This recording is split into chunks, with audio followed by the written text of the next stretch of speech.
Muy buenas noches, hermanos. Sean todos bienvenidos a su programa Enlázate. Este programa que se transmite todos los lunes a las 9 de la noche por aquí por balasradio.com y a través de las aplicaciones de esta radio y también las redes sociales.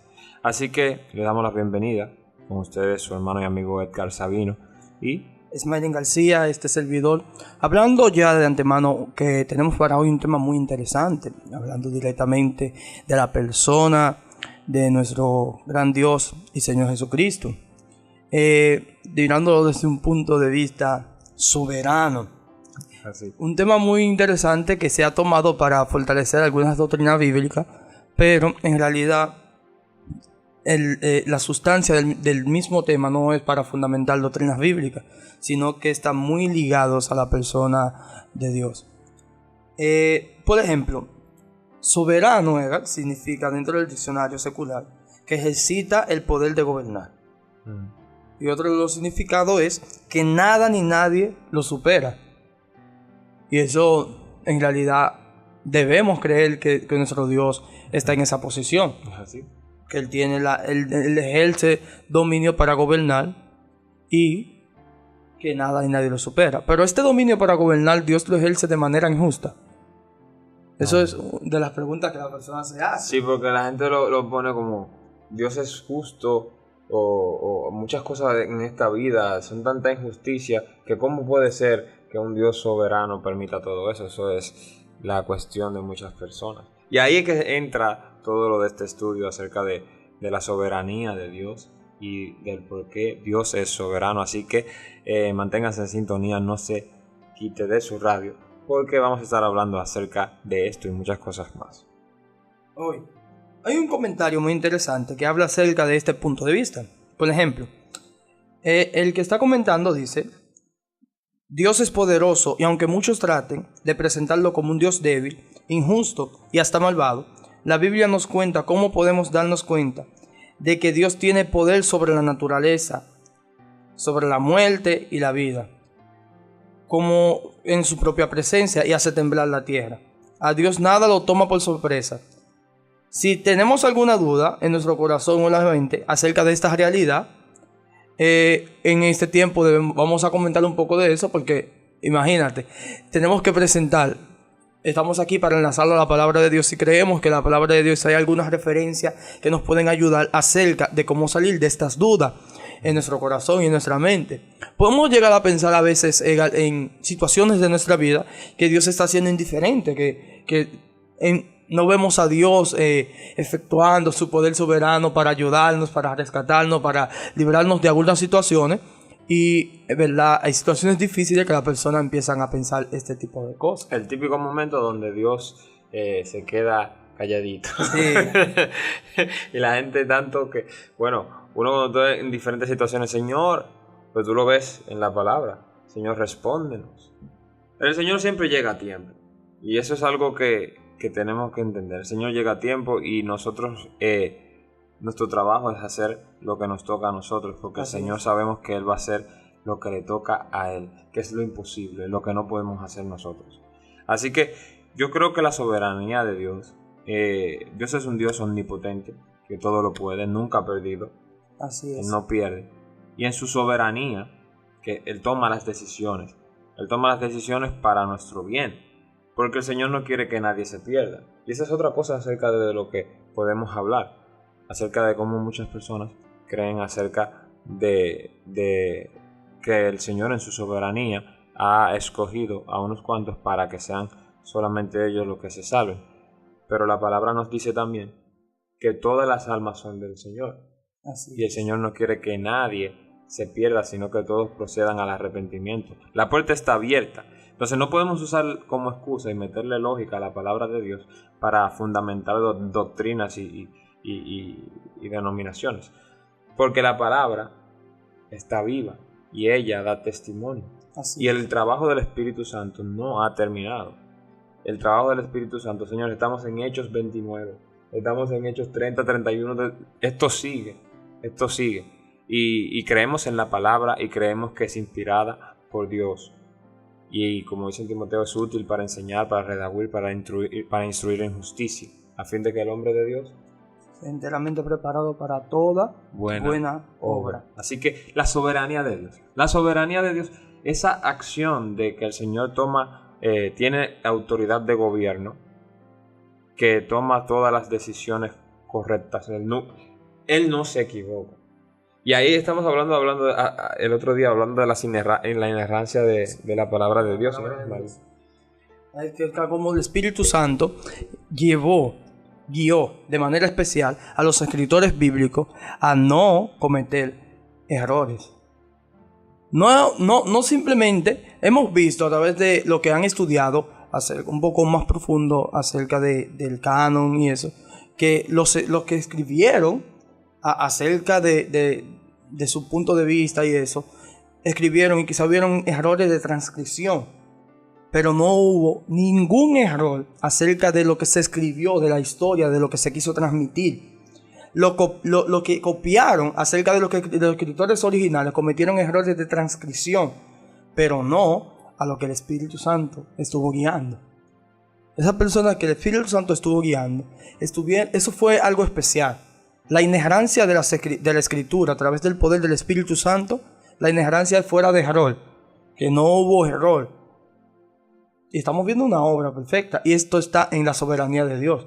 Porque es imposible, por ejemplo, que yo sin conocerte, sin vivir tu tiempo, en tu época, estando en otra cultura,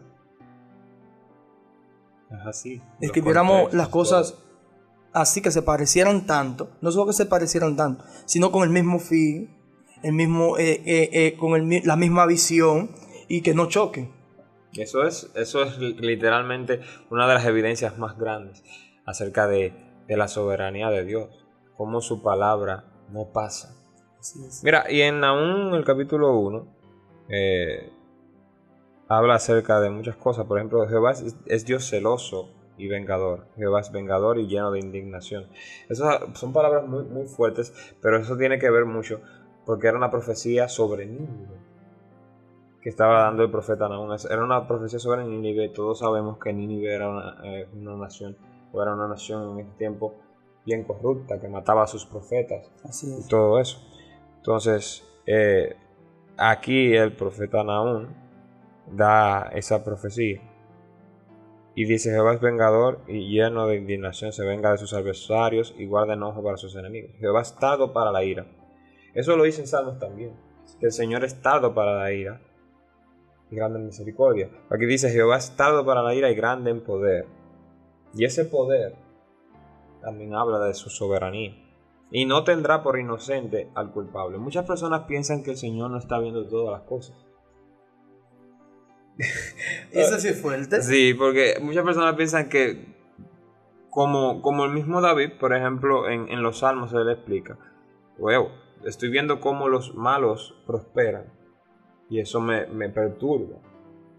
Cómo los que hacen el bien mueren y los que hacen maldad lo veo prosperando.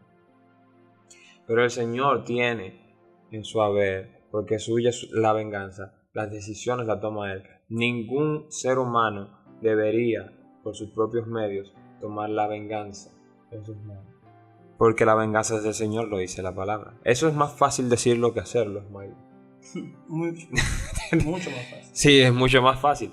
Porque, número uno, para tú dejarle la parte de la venganza a Dios, va a ser necesario que tú vivas una vida de integridad delante de Dios. Y tú sabes que la soberanía de Dios no lo va a dejar a Él pecar. Porque Él es soberano.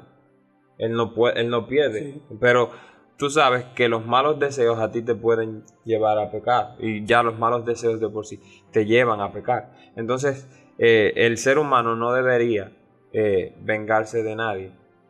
Porque eso lo va a llevar a pecar. Y el Señor no quiere que nosotros pequemos. Entonces, de eso también se trata mucho esto. Dejémosle las cosas que nosotros no podemos manejar, porque sabemos que el enemigo puede tomar parte, la carne puede tomar parte, y llevarnos en un sendero muy, muy horrible. El Señor, en su soberanía, ha dispuesto cuál va a ser el fin de cada ser humano en esta vida y después de la muerte. Él ha dispuesto el abrir el camino a la salvación por medio de Jesucristo, nuestro Señor, Salvador, nuestro Dios, nuestro Rey. Y Él ha dispuesto que todas las personas se arrepientan. La puerta está abierta, pero el que no se va a proceder a un castigo eterno. Porque no hay otra forma, no hay otro lugar donde ir. Solamente a través de Cristo podemos salvarnos, solamente a través de Cristo hay salvación. Y solamente formando parte del cuerpo de Cristo podemos ser hechos hijos de Dios. Así es. Entonces, de todo eso, me encanta mucho el tema de la soberanía de Dios. Y te mandaba el otro día acerca de Eclesiastés, como el autor de Eclesiastés habla acerca de las cosas que pasan, en esta vida. Precisamente eso, muchas personas malas haciendo lo malo, le va bien, entre comillas, en esta vida. Pero seguro pagan por lo que hicieron, porque el Señor no se queda con nada de nadie. Y aquí lo dice claramente, no tendrá por inocente al culpable. Así que lo que nosotros vemos con nuestros ojos, ahora, nosotros no tenemos por qué llenarnos de malos pensamientos porque vemos que una persona hace las cosas malas delante de los ojos de Dios, y eso no nos deja dormir a nosotros. No. La palabra dice, no te impacientes a causa de los malignos, ni tengas envidia en tu corazón acerca de lo que hacen iniquidad. Ese es Salmo 37, porque como las hierbas serán pronto cortados. Entonces tenemos que dejarle eso a Dios. Entonces la soberanía de Dios es un tema bien abierto. Hablar de que Dios es soberano tiene mucha tela de cortar. Y más cuando lo vemos desde el punto de vista de que Dios tiene un plan perfecto para la humanidad. Y es como tú decías, Edgar, el plan de Dios como soberano es, ya en su parte, hablando de salvación y acerca de eso, es que todas las almas se salven, que todos procedan al arrepentimiento. La Biblia dice, todas las almas son mías y me pertenecen. Literalmente Dios quiere que cada uno de nosotros vuelva a los brazos de su Padre. Y en esto consiste su soberanía, es como decían los discípulos. Cuando estaban hablando con el joven rico, que Jesús le dice que venda todo lo que tiene y lo siga. Dice que él en su corazón se sintió triste. ¿Y qué hizo? No siguió a Jesús. Los discípulos dicen, pues, mirando desde este punto de vista, es imposible que el hombre sea salvo. Y ellos tenían razón. Y Jesús les responde, pero lo que es imposible para el hombre es posible para Dios. Porque la salvación, claro, porque para el hombre, el inicio de la salvación no consiste en el hombre, consiste en Dios. Y es aquí donde las personas cometen el error en creer que el hombre no tiene quizás ninguna acción en el proceso de salvación. Porque cuando nosotros vemos que pero el hombre sí tiene responsabilidades. Claro, y tiene que dar su respuesta de fe. Claro. Lo que responde hacia la acción de gracia que el Señor ha hecho en su potestad soberana es la respuesta de fe del hombre. La Biblia dice en Romanos capítulo 5, verso 1, justificados pues por la fe, tenemos paz para con Dios, por medio de Jesucristo. Por lo tanto, la respuesta de fe de nosotros al sacrificio que ha hecho Jesucristo, algo imposible, porque si esto no ocurre, por ejemplo, hace 2000 años, nunca en nuestra mente va a llegar que el acto soberano de Dios va a ser a través de la muerte de su Hijo unigénito. No solo su primer hijo, sino su hijo unigénito, el único en su clase. En mi mente no puede llegar eso, mi mente no llega a comprender. Por eso, para los griegos, esta clase de sabiduría de Dios era tropiezo. Ellos querían ver, ellos querían saber, pero no podían, porque ¿qué clase de sabiduría era esta? ¿Qué clase de filosofía? Esa que un Dios todopoderoso, un Dios soberano, un Dios justo, un Dios lleno de amor, el medio que utiliza es la muerte de su Hijo, y no cualquier muerte, sino muerte de cruz. Por lo tanto, el acto soberano de Dios como Rey de toda la tierra es que por medio de su Hijo sea salva la humanidad. Haya redención, seamos redimidos. Entonces, cuando lo miramos desde este punto de vista, vemos que Dios está haciendo algo y todavía está haciendo su función. Claro. Porque la Escritura dice que el Cordero de Dios, el Cristo, nuestro Jesús, nuestro Salvador, está intercediendo por nosotros. Su función no ha terminado. No. El ministerio de Cristo no ha terminado. A veces vemos o hablamos como que el ministerio de Jesús acerca de nosotros ha terminado, pero no. Pero ¿cómo, si no de un acto soberano, tenemos un sumo sacerdote que es eterno y que está intercediendo con nosotros sin fin de días? No como lo hacían los otros sacerdotes, Sí. los sumos sacerdotes pasados, que tenían fin de días. Imagina, o imaginémonos pues, un sacerdote que era agradable delante de la presencia de Dios, pero tenía límites de días. Y ya, entonces venía otro sacerdote que quizás no era tan agradable delante de la presencia de Dios y tenía que interceder por los pecados del pueblo y también los de él. No Exacto. Este sumo sacerdote en su acto soberano no tiene fin de días y tampoco fuera ya de lo normal, porque más fuera ya que el fin de día no cometió pecado. Tampoco, era perfecto. Entonces ahí Perfecto. ahí se ve la imposibilidad del hombre con las posibilidades divinas, hablando acerca de su soberanía. Y el asunto con Jesús, que como sumo sacerdote subió al tabernáculo celestial, También. que no fue que él se quedó solamente en el sacrificio aquí, él fue y presentó allá la ofrenda de sacrificio, se sacrificó aquí y la presentó allá, como dicen hebreos, en el cielo. Así que fue un trabajo perfecto, es una obra perfecta, la obra del plan divino, el plan salvífico de Dios, es una obra perfecta. Ahora, ¿qué nos toca a nosotros los cristianos? Luego de haber profesado con nuestra boca, confesado al Señor como nuestro Salvador, arrepintiéndonos de todo lo malo que hemos hecho, porque eso es lo que pide el Señor de nosotros, que nos humillemos delante de Él. Cuando nosotros confesamos con nuestra boca, como dice en Romanos 10:9, que Jesús es el Señor y creemos en nuestro corazón que Dios lo levanta de los muertos, porque creemos que el Señor lo levantó de los muertos, porque esa es nuestra esperanza, nuestra fe de que Él va a venir por nosotros. Así que cuando pasa eso, luego de que tú aceptas al Señor en tu corazón y te arrepientes de tus pecados, ¿qué queda? Bueno, una de las cosas que queda aquí está en Romanos 12, deberes cristianos, porque toda la persona que profesa hacer algo tiene que hacer aquello que profesa, porque no va a ser igual, porque somos nueva criatura. Entonces dice, así que hermanos, os ruego por la misericordia de Dios que presentéis vuestros cuerpos en sacrificio vivo, santo, agradable a Dios, que es vuestro culto racional. Así que ahora nosotros tenemos que vivir una vida abnegada, una vida que busque primero lo de Dios, que busque las cosas de Dios, porque reconocemos que la obra salvífica de Dios es perfecta. Y ese hecho del Señor sacrificarse por nosotros, de ser la única manera por la cual nosotros podamos ser salvos, la ley no pudo salvar a nadie. Eso fue lo que nos abrió la puerta a nosotros a la salvación. Y muchas personas critican el asunto de Israel, porque Israel como nación no aceptó a Jesucristo como Salvador y no aceptó que Él era el Mesías del Señor.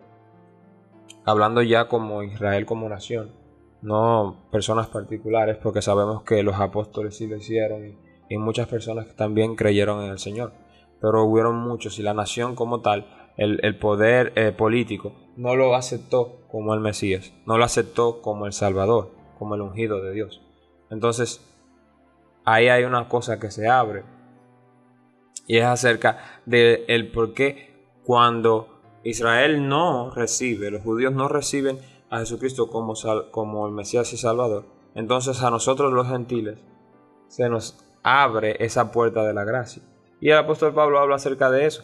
Bueno, si en la desobediencia de Israel nosotros encontramos la gracia y la misericordia de Dios de ser hechos hijos del Señor y ser parte del cuerpo de Cristo, ¿cuánto más en la obediencia de ellos? Entonces, yo creo que el Señor tiene un plan y Él es soberano. Muchas personas se molestan, Smiling, porque la Biblia hace alusiones muchas veces de que el Señor va a limpiar a Israel y que los va a sanar y van a haber muchos de ellos que se van a salvar aún después del rapto.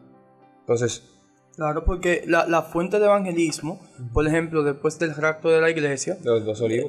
son los olivos que son los que ungen a los 144.000, y de estos 144.000 con una voz evangelística que siguen llegando a las naciones, y las naciones, hay personas que siguen reconociendo al Señor, otras no siguen reconociendo, pero en su obediencia, de esto se trata, en su obediencia. Hemos sido bendecidos en su desobediencia, pero cuando en su obediencia, por ejemplo, la predicación de los 144.000, nosotros podemos ver cómo todavía Dios está dando oportunidad a la humanidad, aún después del rapto de la iglesia. Entonces, somos bendecidos en el peor momento de la humanidad. Porque el peor momento de la humanidad, la crisis más grande de la humanidad, ocurre en la gran tribulación. Es así. Entonces, ¿debemos nosotros acusar? No, debemos estar abiertos a la posibilidad de que Dios quiere salvar a la humanidad. Por eso nosotros vemos eso todavía hoy en día. Personas que están atados a algún tipo de vicio, a una vida quizás que no corresponda a una vida moral, como nosotros entendemos que debe de ser, y vemos después cómo Dios transforma a esa persona. Y vemos otro tipo de personas que aparentemente están bien y endurecen su corazón. Lo que sucede es soberanía de Dios y un recibimiento de fe de la persona. Exacto. En días pasados estábamos hablando acerca de cómo el Espíritu Santo intenta convencer los corazones, y los corazones rechazan la voz del Espíritu Santo. Esto lo pudimos ver en las Escrituras a través de la predicación de Esteban. Cuando Esteban estaba predicando, dice la Biblia que él le dice a ellos, los que estaban ahí, a los saduceos y a los que lo apedrearon, que ellos eran igual que sus padres, que resistían al Espíritu Santo. Entonces, resistir al Espíritu Santo es una posición del hombre. Entonces, porque se resista a Dios, no puede decir que Dios no es soberano. Ahí está el asunto. Porque así mismo, ahora y antes, y siempre ha habido personas que se resisten a aceptar a Jesucristo como Salvador. Entonces Dios no puede salvar a aquel que no lo acepta. En su soberanía, así Él lo dictaminó. Y Él es un Dios soberano. Él quiere que todos procedan al arrepentimiento, pero hay ciertas claves que el Dios es la normativa que Dios es normativa y el ser humano tiene que hacer su parte. Nosotros, lo que pasa es que nosotros hablamos de soberanía desde un punto humano. Y ese ha sido el error, que nosotros decimos, pues Dios es soberano, pues Dios tiene que salvar a todo el mundo como nosotros queremos que nos salve. En realidad, Dios en su soberanía ha salvado a todo el mundo, pero en su forma, que hay que aceptar a Jesucristo. Exacto. Nosotros queremos que Él nos salve sin aceptar a Jesucristo, pero no hay diferencia. La forma que Él le agradó, solo un camino y exaltar a su Hijo. Exacto. Darle un nombre, no, porque de otra forma no puede exaltar a Cristo. No, la forma que Él exalta a su Hijo es esa. Bueno, yo lo voy a hacer de esa manera y mi Hijo va a ser exaltado. Es como ese intercambio de gloria. Por ejemplo, el Hijo habla del Padre, el Padre habla del Espíritu Santo, el Espíritu Santo habla del Hijo. Entonces, está ese intercambio de gloria. No, ellos no tienen necesidad de eso. ¿Por qué? Las tres personas de la Trinidad saben, conociendo quiénes son. Ellos no necesitan la gloria de nadie. Exacto. Porque nadie se la quita. No hay manera de que alguien o algo le quite la gloria a los que inventaron la gloria.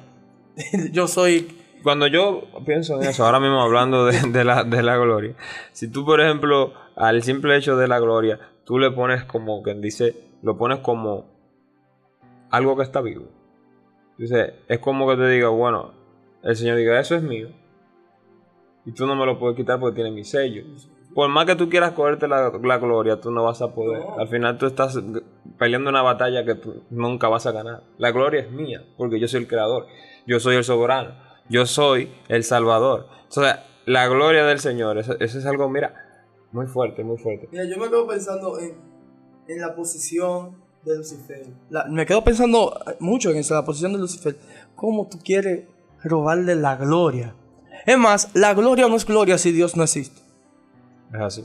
Pierde su esencia. Es parte de Él. Claro, porque el que le da la esencia a la gloria es Él. La gloria no le da esencia a Él.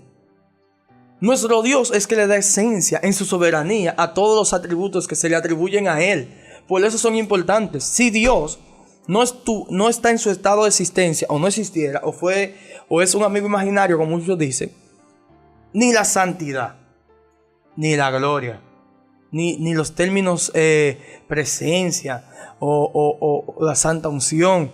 Nada de eso tiene significado si Él no existe. Lo que le da el significado a todas estas cosas es Él. Por lo tanto, Él es mucho más importante. Ya entiendo por qué el diablo quería robarse. Nunca persigue la gloria, lo perseguía a su imagen, perseguía a Él. Porque Él sabía que lo importante era Él. Él quería su estado, su posición. Su estatus, exacto. Entonces, la gloria del Señor es tremendo. Y es parte de su soberanía. Él es un Dios soberano. Así que hemos estado hablando acerca de la soberanía de Dios. Y en realidad yo creo que es un tema que nos aporta mucho. Y queremos recalcar unos cuantos temas. Por ejemplo, queremos recalcar que el Señor es un Dios soberano, todopoderoso.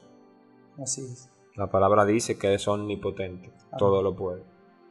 Es un Dios que también es misericordioso y tiene muchos atributos. Hay muchos atributos del Señor, pero en su soberanía Él ha abierto el camino para la salvación y lo ha hecho a su modo. Así es. Al modo que es perfecto. ¿Y quién puede decir al Señor, quién puede aconsejar a Dios, como dice la Biblia, quién puede aconsejarlo a Él acerca de cómo hacer las cosas si Él lo sabe todo? Así es. Entonces, Él ve la posibilidad de que el hombre se salve plenamente mediante del sacrificio de Jesús, exaltando a Jesús, dándole un nombre que es sobre todo nombre. Y es la manera por la cual podemos formar parte del cuerpo de Cristo y ser la esposa de Cristo, porque de otro modo no pudiéramos hacerlo. Entonces es lo que el Señor quiere para las bodas del Cordero, para que la iglesia pueda participar en esas bodas y casarse con Cristo. Entonces tiene que aceptar a Cristo como Salvador, tiene que aceptar a Cristo como su esposo, y eso lo determinó el Señor en su soberanía. Dios es soberano, Él está viendo todo, está viendo al que hace lo malo, está viendo al que hace lo bueno. Muchas veces usted puede de este lado mirar y decir, pero ese vivió toda su vida en la iglesia, haciendo cosas buenas, y mira cómo murió, mira qué feo murió en un accidente. Por eso es que yo no creo en Dios, muchos podrían decir. Sí. Pero usted no sabe cuál es el plan del Señor, usted no sabe si esa persona ya está con el Señor. ¿Por qué? Porque ya esa persona se lo llevó Dios. Claro. Y lo trágico de la muerte no determina el fin de la persona. No determina, porque si tú te vas a lo trágico, tú ves cómo murieron los apóstoles. Claro. Y cómo murió Jesús. Cómo murió Jesús. Que todo eso, porque el morir es ganancia para que cree el Señor. Y tú ves en Apocalipsis como dicen muchos de los que fueron asesinados y apedreados, desde el trono de Dios, humillados, allá. ¿Hasta cuándo vengarás la sangre exacto, nuestra y nuestros hermanos? Que nos mataron. Así es. Y dice el Señor, todavía no. Todavía faltan más que vienen para acá, también que faltan por morir. Así es. Porque para el Señor, lo que es doloroso para el hombre, la muerte, para el Señor, Él lo ve como una ganancia nuestra. Claro, y es un pasaporte. Es un pasaporte. A una mejor vida. Exacto. Entonces, eso es lo que tenemos que ver. Cuando morimos aquí, no morimos, dormimos. Entonces nos vamos con el Señor. Y allá es donde realmente comienza lo eterno. Yo creo que el tema de la soberanía de Dios, 30 minutos no da para esto, Mario. No. Pero creo que pudimos hablar muchas cosas acerca de este término muy utilizado, la soberanía de Dios, y creo que ha sido de edificación para las vidas de nuestros oyentes. De una manera muy especial queremos bendecirlo y que compartan su programa Enlázate, que puedan enlazar a las personas y las personas puedan ver y puedan entender. Quizás han endurecido su corazón porque hay partes de nuestra vida que quizás no la contamos y quizás tenemos eso por dentro de que por qué Dios hiciste esto, por qué hiciste otro. Vamos a pensar y vamos a ver las cosas positivas. Vamos a ser optimistas en cuanto a la forma del Señor obrar. Vamos a ver la mano de Dios obrando Miremos cómo el sol todavía sale para buenos, pero también para los malos. Y la lluvia que bendice a algunos, para otros es maldición. Sí. Entonces, por lo tanto, debemos de saber que Dios es Dios de mucho. Y eso solo me recuerda la película Todopoderoso. Sí. Él está así y él le dice como que es fácil a Dios. Él dice, pues, es mi trabajo. Y cuando él se ve así con todas las peticiones, no sabía qué hacer. ¿Y qué hizo? El caos más grande de la humanidad. Empezó toda que sí, toda que sí, toda que sí, toda que sí, toda que sí. No se puede. No puede. Dios sabe, como todopoderoso y ser soberano, sabe lo que tiene que hacer en el tiempo que lo tiene que hacer. Nuestro punto es esperar confiadamente en nuestro gran Dios y Señor Jesucristo. Y queremos bendecir su vida de una manera especial. Y yo creo que debe de haber algo importante. Comente la información de la aplicación. Sí, ¿cierto? puedes descargar la aplicación de Varas Radio en Google Play. Puedes seguirnos también en YouTube, en Ministerios Vara. Ahí está el canal donde todos esos programas están también. Puede también formar parte de nuestros fans en Facebook. Está ahí como Varas Radio y también como Ministerios Vara en Facebook. Así que los esperamos por ahí. Pueden comentar, pueden mandarnos mensajes. Si hay algo que quiera compartir acerca de un testimonio, algo que podamos comentar de las cosas que Dios está haciendo en usted a través de esta radio, nos encantaría escucharlo. Así que los bendecimos en el nombre de Jesús y será hasta el próximo lunes en su programa Enlázate por Varas Radio. Dios le bendiga. Hasta la próxima. Bye bye.